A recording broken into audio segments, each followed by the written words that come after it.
In this tutorial video, we have a JAMB question on differentiation. How do we go about this? For more on this tutorial video, you need to subscribe to this channel. Solution. We are asked to find the y dx of this function given. Simply put, if y is equal to 2x raised to the power of 3 plus 6x squared plus 6x plus 1. Of course, we know this is a polynomial equation. So, the y all over the x will be equal to 3 multiplied by 2,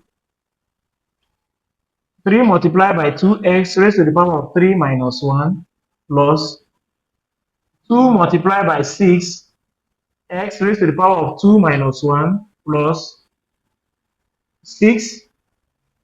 This is x raised to the power of 1 minus 1 plus 0. Because if you differentiate a constant, you get 0.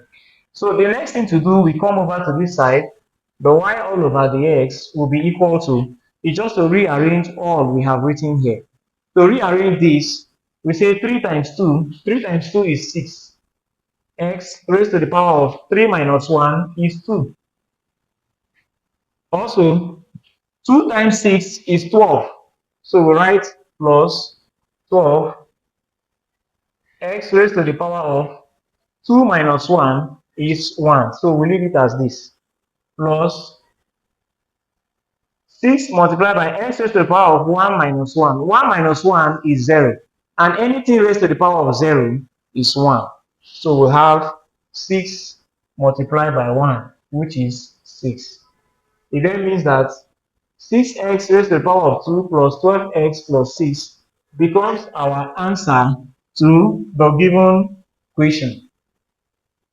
For more on this tutorial video, you need to subscribe to this channel.